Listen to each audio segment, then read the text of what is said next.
अहिल्याबाई होलकर जी की 300वीं जयंती के अवसर पर हमारे लोकप्रिय मुख्यमंत्री जी ने ये निर्णय लिया, इस बार कैबिनेट इंदौर में हो और होलकर राजाओं के द्वारा निर्मित इस राजवाड़े के अंदर हम कैबिनेट करेंगे। निश्चित रूप से हम सब इंदौर ही नहीं, मालवा निमाड़ के लोग अपने आप को गौरवान्वित महसूस कर रहे हैं कि अहिल्या माता ने जहां तक का शासन था उनका, वहां के सब लोग माननीय मुख्यमंत्री जी को धन्यवाद दे रहे हैं कि उन्होंने आज कैबिनेट करके इस स्थान को महत्व दिया है। और मैं भी यहाँ का जनप्रतिनिधि हूं, इसलिए माननीय मुख्यमंत्री जी को धन्यवाद देता हूं। आप सभी जानते हैं कि हमारे देश के यशस्वी प्रधानमंत्री जी ने 4 मजबूत स्तंभों की बात की है: युवा, महिला, किसान। इसमें से महिला सशक्तिकरण ये हमारा एक बहुत महत्वपूर्ण विषय, और ये पूरा की पूरा मां साहब को समर्पित है, अहिल्या माता जी को समर्पित है। और उनके ही सम्मान में 31 मई को देश के यशस्वी प्रधानमंत्री नरेंद्र मोदी जी भोपाल पधार रहे हैं और 2 लाख महिलाओं के सम्मेलन को संबोधित करेंगे। महिला सशक्तिकरण के लिए जो कार्यक्रम केंद्र सरकार और प्रदेश सरकार के द्वारा किए जा रहे हैं, जिस प्रकार महिला कामगारों के लिए औद्योगिक क्षेत्र में उनके आवास की व्यवस्था केंद्र सरकार और राज्य सरकार के सहयोग से सभी औद्योगिक क्षेत्रों में महिला कर्मचारियों के लिए आवास बनाने का निर्णय आज कैबिनेट ने भी लिया है। और माननीय प्रधानमंत्री जी इस विषय में विशेष रुचि ले रहे हैं, इसलिए केंद्र सरकार से भी हमें सहयोग प्राप्त हो रहा है। वहीं माननीय प्रधानमंत्री जी भोपाल और इंदौर की, भोपाल से ही मेट्रो ट्रेन का भी लोकार्पण करेंगे, इंदौर और भोपाल, और साथ ही दतिया एयरपोर्ट और सतना का एयरपोर्ट, उन दोनों का भी वहीं से लोकार्पण करेंगे। माता जी के जो 300 जयंती पर 20 मई से 31 मई तक काफी कार्यक्रम है। कल पता नहीं आप लोगों ने नाटक देखा कि नहीं देखा, अद्भुत नाटक था। मतलब प्रहलाद भाई और हम जरा कठोर माने जाते हैं, हमारी आंख में आंसू बहुत कम आते हैं, हमारे कारण बहुत सारे लोगों को आ जाते हैं, पर कल वहां हमें भी आंसू पोंछना पड़ा। इतना जबरदस्त नाटक था। माननीय मुख्यमंत्री जी ने वहीं पर निर्णय लिया कि प्रदेश के जहां जहां जो शहर मांगेगा वहां पर ये नाटक हम कराएंगे, और उसके प्रोग्राम भी बन गए हैं। कालिदास संस्कृति अकादमी उज्जैन में भी होगा, महिदपुर में देवी अहिल्या केंद्रित महिला कवि सम्मेलन होगा, ग्वालियर, भोपाल, बैतूल में यही महानाट्य प्रस्तुत किया जाएगा, इंदौर में एकल कविता पाठ व सांस्कृतिक गतिविधियां लगातार चलेगी, देवी अहिल्या केंद्रित महानाट्य शिवयोगिनी अहिल्या, ये भी अब एक बार फिर से लता मंगेशकर ऑडिटोरियम में होगा। राजवाड़ा परिसर में माता जी के लिए एक समर्पित महिला सशक्तिकरण के लिए भी कार्यक्रम होगा। राहवीर योजना, जब कभी भी एक्सीडेंट हो जाता तो साधारणतः लोग देख के और आगे बढ़ जाते हैं, हमारे देश के प्रधानमंत्री को भी इसकी चिंता थी और हमारे प्रदेश के यशस्वी मुख्यमंत्री जी ने भी इस पर चिंता प्रकट की। मुझे कहते हुए गर्व है कि अब कहीं पर भी एक्सीडेंट होगा, जो भी राहगीर रोककर उस घायल व्यक्ति को अस्पताल तक पहुंचाएगा या उसको प्राथमिक स्वास्थ्य केंद्र तक पहुंचाएगा, उसको 25,000 रुपये सरकार की ओर से मिलेगा। उसको तत्काल 108 एम्बुलेंस पर फोन भी करना होगा और ये राहगीर योजना निश्चित रूप से बहुत सारे लोगों की जान बचाने में बहुत महत्वपूर्ण भूमिका अदा करेगी। और जब जिस व्यक्ति को पुरस्कार मिलेगा उसको पुलिस परेशान भी नहीं करेगी। एक निर्देश शासन की ओर से है कि जो भी व्यक्ति घायल व्यक्ति को उपचार के लिए या उसकी जान बचाने के लिए सहयोगी बनकर सामने आए, पुलिस उसके सहयोगी बने, उससे प्रश्नवाचक चिन्ह नहीं करे।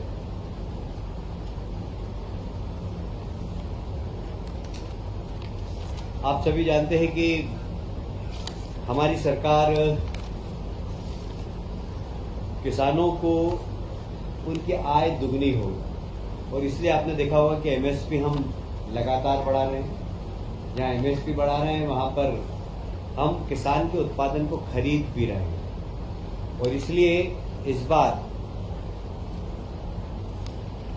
हमारी सरकार ने एमएसपी तो 2400 और 2500 रुपये निर्धारित की गई थी। हमारी सरकार ने 75 रुपये प्रति क्विंटल बोनस देकर 2600 रुपये प्रति क्विंटल में खरीदा और इस बार रिकॉर्ड खरीदी हुई है, जो पिछले वर्ष की तुलना में लगभग 30 मीट्रिक टन अधिक, लगभग 62% अधिक है। 30 लाख मीट्रिक टन अधिक है, जो 62% पिछले बार की तुलना में अधिक है। मुझे ये कहते हुए बहुत प्रसन्नता है कि लगभग 20,000 से 20,000 करोड़ रुपया किसानों को बांटा गया, उनका पूरा उत्पादन खरीदा गया। 9 लाख किसानों से टोटल खरीदा गया है और माननीय मुख्यमंत्री जी ने, विभाग के अधिकारी और माननीय मंत्री जी को भी धन्यवाद दिया है और पूरे मंत्रिमंडल ने मुख्यमंत्री जी को इस अच्छे कार्य के लिए बधाई भी दी है।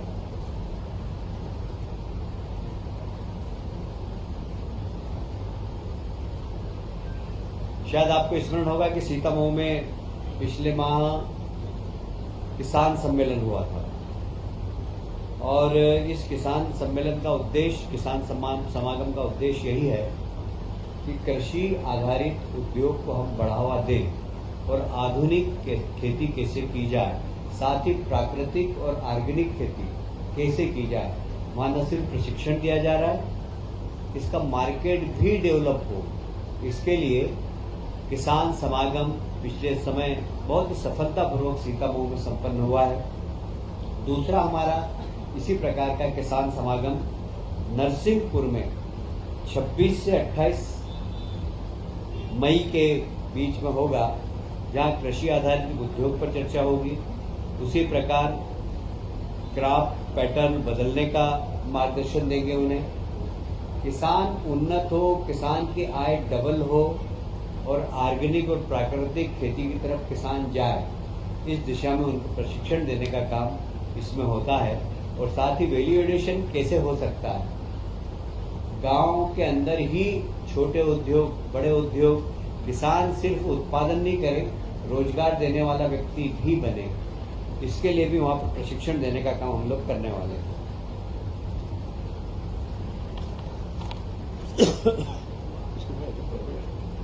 बहुत तेज या कम कर दो।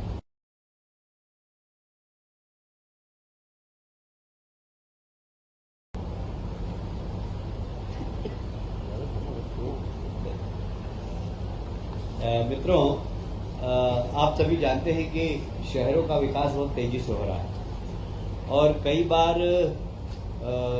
दो शहरों के बीच में यदि विकास करना हो तो कौन सी एजेंसी करे, ये हमेशा एक प्रश्न चिन्ह उठता है। जैसे इंदौर के लिए हमको अंतर्राष्ट्रीय एक एयरपोर्ट चाहिए। अब उस एयरपोर्ट को नगर निगम बनाए, कौन जमीन उसकी सिलेक्ट करे, इसके लिए बहुत ज़रूरी था कि एक ऐसी संस्था हो जो कि इस बारे में विचार करे, 2-3 शहरों के बारे में कैसे एक समेकित डेवलपमेंट और 2-3 शहर क्लब होकर विकास के बारे में सोचे।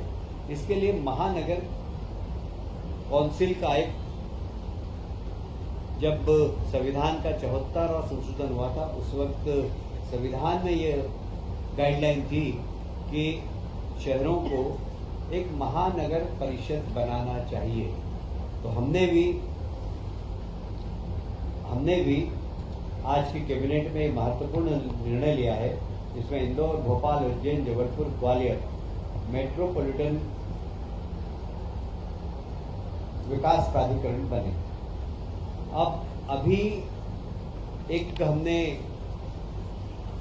नियम का एक ढांचा बनाया है, उसके बाद इसमें कैसे हमें जनप्रतिनिधि को जोड़ना, जनप्रतिनिधियों के लिए काम, जनप्रतिनिधियों के मार्गदर्शन में काम करना।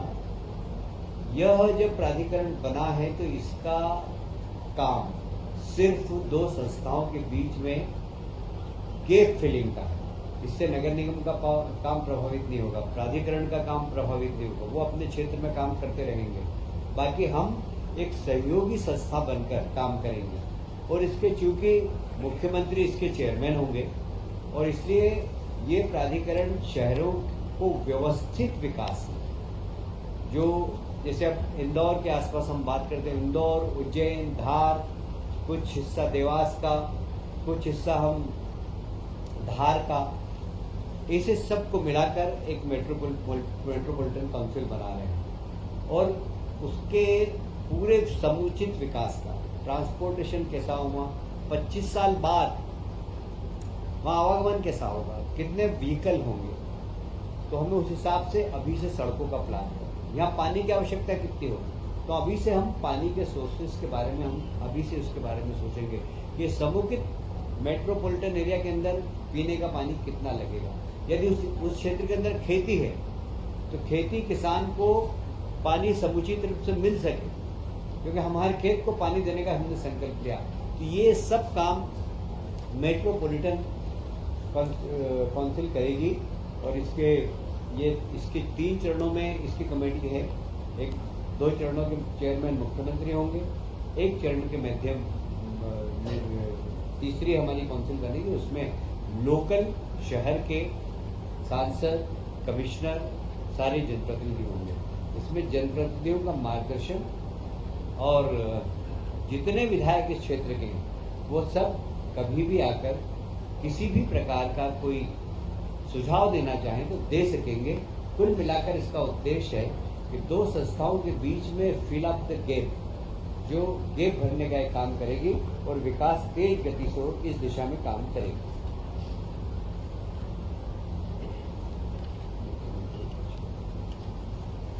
मित्रों, स्वच्छ भारत मिशन देश के प्रधानमंत्री जी ने चालू किया है और उसमें नगर निगम, नगर पालिकाओं को काफ़ी धनराशि भी आवंटित की गई।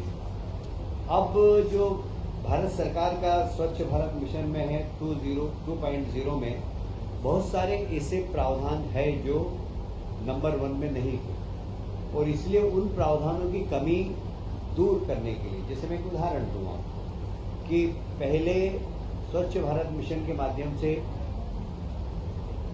कचरा कलेक्शन के लिए गाड़ियां आ गई। अब उनकी लाइफ 3 साल है, 4 साल है, हमको नई गाड़ी खरीदना है। नई गाड़ी खरीद करने के लिए स्वच्छ भारत 2.0 में वो प्रावधान अब नहीं है और इसलिए हम अब मुख्यमंत्री शहरी स्वच्छता कार्यक्रम हम वापस चालू कर रहे हैं। पहले ये हालांकि 2012 में चालू किया था, पर इसको बाद में जब स्वच्छ भारत मिशन आया तो यह शून्य हो गया था, क्योंकि वो बहुत बड़ी राशि भारत शासन से आ रही थी। पर अब आवश्यकता है इस बात की, जैसे अब ड्रेनेज के अंदर मेन होल में व्यक्ति नहीं घुसे, उसके लिए मशीन खरीदना है। तो नगर निगम के पास पैसा नहीं है और स्वच्छ भारत मिशन जो भारत सरकार का उसमें प्रावधान अब नहीं है सेकंड पार्ट में। तो हम मुख्यमंत्री स्वच्छता कार्यक्रम के अंतर्गत वो मशीन उनको उपलब्ध कराएंगे। कुल मिलाकर स्वच्छ भारत मिशन लगातार तेज गति से चलता रहे और इसलिए उसके सपोर्ट के लिए ये मुख्यमंत्री शहरी स्वच्छता कार्यक्रम के अंतर्गत हमने आज कैबिनेट में निर्णय लिया है। पहले चरण में हमने 277 करोड़ का ऐसे प्रावधान किया। हालांकि ये राशि मुझे अभी कम दिख रही है, इसलिए आज मैंने कैबिनेट में कहा भी है कि मुख्यमंत्री जी राशि बढ़ाना पड़ेगी, क्योंकि बहुत सारे नगर निगमों में बहुत सारे सामान नहीं है, मैं जहाँ भी जाता हूँ। पर ये इसकी शुरुआत हो गई है। पैसे के तो कभी भी आ सकते हैं, 12 महीने हम लोग कैबिनेट करते रहते हैं और पर यह एक अच्छी शुरुआत हुई है कि स्वच्छता मिशन जो केंद्र सरकार का वो तेज गति से चलता रहे। आज एक महत्वपूर्ण निर्णय और हुआ, फिर उसको वैसे कर दो, जैसे ऊपर कर दो।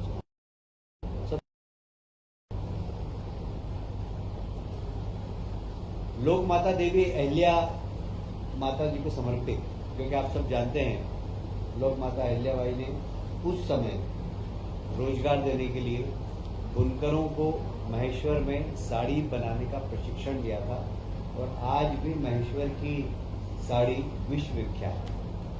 उनको ही समर्पित एक स्किल डेवलपमेंट का कार्यक्रम हमने फिर से प्रारंभ किया है।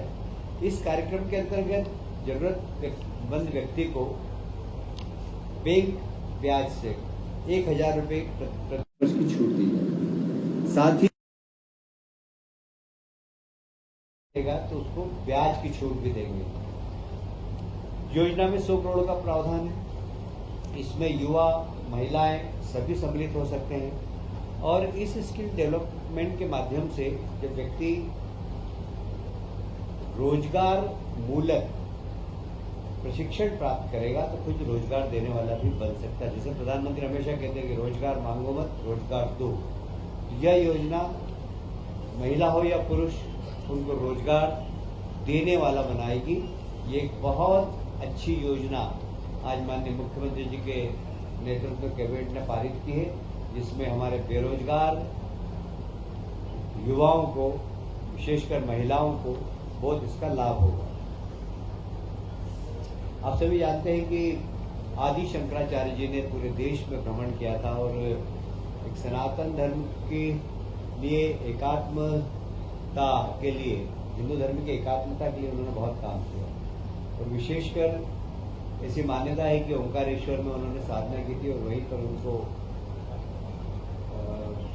मतलब ईश्वर के दर्शन भी हुए थे, दर्शन प्राप्त किए थे उन्होंने। इसीलिए हमारी सरकार ने वहाँ पर आदि शंकराचार्य जी की एक बहुत बड़ी 108 फुट प्रतिमा का तो उद्घाटन कर ही दिया है, पर अभी उसके आसपास बहुत सारे काम हमें करना है। जैसे उनके जीवन से संबंधित, उनके साहित्य से संबंधित और सनातन परंपरा के अनुसार किस प्रकार हमारी पुरातन परंपराएं थी, उस सब के विकास के लिए आज 2100 करोड़ रुपए का एक प्रावधान किया है, जिसमें वहाँ लोग प्रशिक्षण ले सकेंगे, वहाँ लोग रहकर अध्ययन कर सकेंगे, लाइब्रेरी होगी, वहाँ रिसर्च मतलब लोग शोध कर सकेंगे और एक ऐसा केंद्र बन रहा है वो, जो कि एक टूरिज्म के लिए भी बहुत अच्छा होगा।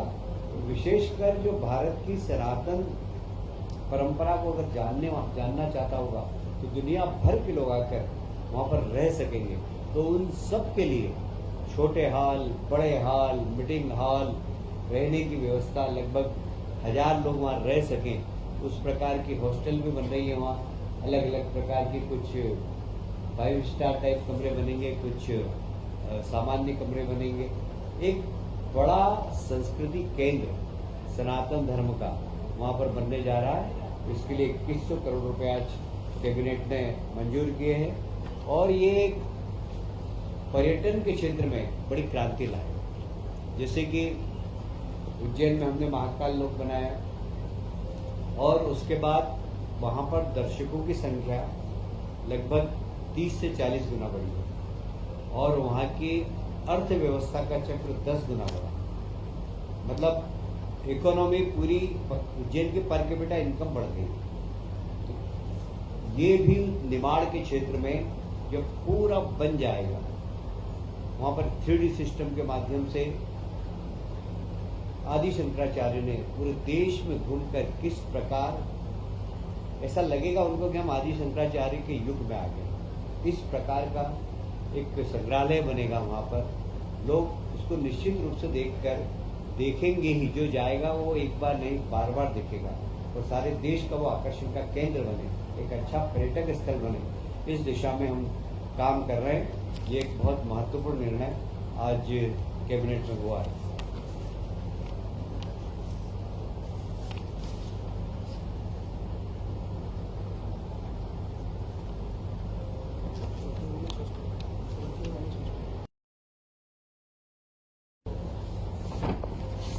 जैसा कि मैंने अपने बात के प्रारंभ में ही कहा था कि वर्किंग वुमेन हॉस्टल सब इंडस्ट्रियल एरिया के अंदर हम बनाने का निर्णय लिया है। अभी प्रथम चरण में हमने उद्योगपुरी जिला के अंदर लगभग 66 करोड़ का निर्णय लिया है, पीथमपुर में 76 करोड़ का, मालनपुर में 29 करोड़ का और औद्योगिक पार्क मंडीदीप में 77 करोड़ का। ये अभी हम हमारे बजट में से कर रहे हैं। पर आज माननीय मंत्रियों ने भी सुझाव दिया और मुख्यमंत्री जी ने भी उसको माना कि ऐसा होना चाहिए कि हमें जो इंडस्ट्रियलिस्ट हैं उनसे भी बात करना चाहिए कि CSR में वे वर्किंग वुमेन हॉस्टल का निर्माण करें और PPP मोड पर भी हम कर सकते हैं। इस सब दिशा में हम लोग काम करेंगे। खास करके औद्योगिक क्षेत्र में महिलाएं सुरक्षित रह सके, इसके लिए यह योजना प्रारंभ की है। एक और आज इंदौर को तोहफा दिया है माननीय मुख्यमंत्री जी ने। आप सभी जानते हैं होलकर नरेश यशवंत राव जी ने एमवाय हॉस्पिटल बनाया था और उसके बाद अभी तक उसमें बहुत बड़ा काम नहीं हुआ, छोटे मोटे जरूर एक्सपांशन हुआ है, पर इस बार वहां पर बहुत बड़ा काम होने वाला है। लगभग 773 करोड़ रुपया आज स्वीकृति दी। यह वर्तमान जो व्यवस्था है उससे लगभग डबल व्यवस्था हो जाएगी और सब आधुनिकतम सुविधाएं उस हॉस्पिटल के अंदर होगी। हम कोशिश करेंगे कि यह हॉस्पिटल ऐसा बने जहाँ पे हार्ट का ऑपरेशन हो, जहाँ लीवर ट्रांसप्लांट का काम हो, इससे बड़े बड़े काम जिसके लिए लोग दिल्ली बॉम्बे जाते हैं वो इस हॉस्पिटल में सारी सुविधा उपलब्ध कराएं। इसी प्रकार रीवा में भी लगभग 321 करोड़ जो अभ्याल जिला अस्पताल है उसके विकास के लिए 321 करोड़ रुपए आज स्वीकृत किए हैं। और यह एक इंदौर ही नहीं, इंदौर मालवा ही नहीं, निमाड़ ही नहीं, पूरे सेंट्रल इंडिया के लिए जो गरीब हैं, जो मध्यम वर्गीय हैं, उनके लिए एक बहुत बड़ा तोहफा होगा, क्योंकि मेडिकल सर्विसेज आजकल बहुत महंगी होती है। और इसी समय में हालांकि हमारे देश के प्रधानमंत्री ने आयुष्मान योजना के माध्यम से गरीबों को और मिडिल क्लास के लोगों को बहुत बड़ी सुविधा दी है। साथ ही 70+ के लोगों का भी आयुष्मान कार्ड बनाया है। वह कोई भी व्यक्ति हो, उसके किसी भी परिवार का हो, उन सब का बनाने का काम किया। एक बहुत बड़ी उपलब्धि है माननीय प्रधानमंत्री जी की। और फिर भी मिडिल क्लास के व्यक्ति के लिए मुश्किल हो जाता है जब गंभीर बीमारी से पीड़ित हो जाता है। तो यहाँ पर हम इस हॉस्पिटल के अंदर जब 773 करोड़ का खर्च कर रहे हैं तो आधुनिकतम सारी चिकित्सा सुविधा यहाँ पर हो, इसके लिए हम लोग प्रयास करेंगे। आज की कैबिनेट में यही निर्णय हुए थे। अभी लंच के बाद विकसित मध्य प्रदेश 2047 का एक रोड मैप के बारे में अभी हम लोग सब एक साथ बैठने वाले हैं। उस पर चिंतन मनन होगा, उस पर चर्चा होगी और उसको एक अमली जामा पहनाएंगे। तो इसके बाद भोजन के पश्चात हम 2-3 घंटे फिर से बैठेंगे और माननीय प्रधानमंत्री जी का जो सपना है 2047 में भारत एक सशक्त भारत बने, उसमें राज्य सरकारें किस प्रकार अपनी तैयारी करती है, उस तैयारी को हम लोग कर रहे हैं। और इसमें माननीय प्रधानमंत्री जी का मार्गदर्शन और माननीय हमारे मुख्यमंत्री जी की कल्पना, दोनों पर हम आज बैठ के चर्चा करेंगे। आप सब लोगों को मैंने अभी कैबिनेट से संबंधित सारी जानकारियाँ दी हैं। मैं आप सबको धन्यवाद देता हूँ। यार ये कैबिनेट का विषय नहीं, और कुछ विषय पूछना है ये, उसके बाद फिर बैठेंगे। मैं आग्रह करूंगा मुख्यमंत्री जी खुद बैठे।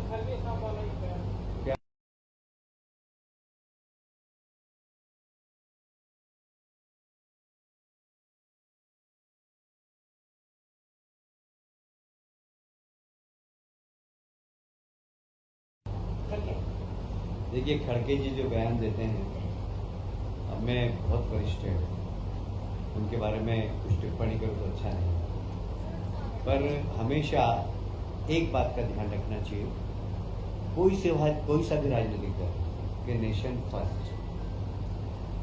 दुर्भाग्य से लोग ऐसे ऐसे विषयों पर देश के अंदर राजनीति कर रहे हैं जिस पे नहीं होना चाहिए। मुझे याद आता है अटल बिहारी वाजपेयी को, कल शरद पवार जी ने भी अपने भाषण में कहा कि जब नरसिंह राव जी प्रधानमंत्री और मानवाधिकार का हनन हो रहा है जम्मू कश्मीर में, इसको लेके एक सख्त नोटिस यूनाइटेड नेशन ने दिया। नरसिंह राव जी पस्त हो गए थे क्योंकि प्रतिबंध लगने वाले। उस समय नरसिंह राव जी ने अटल जी से कहा कि इसका नेतृत्व आप करें। सलमान खुर्शीदी विदेश मंत्री, उसमें अटल बिहारी वाजपेयी जी ने यूएन में भारत का पक्ष रखा। शरद पवार जी भी उस मंत्रिमंडल में शामिल थे। कल शरद पवार जी ने इस बात का जिक्र भी किया। जब देश की बात हो तो हमें राजनीति नहीं करनी चाहिए। तो इसलिए खड़गे जी जो बोल रहे हैं, राहुल गांधी जी जो बोल रहे हैं, देश की जनता समझ रही, मैं उसके ऊपर कोई टिप्पणी करूँ ये मैं उचित नहीं। Thank you.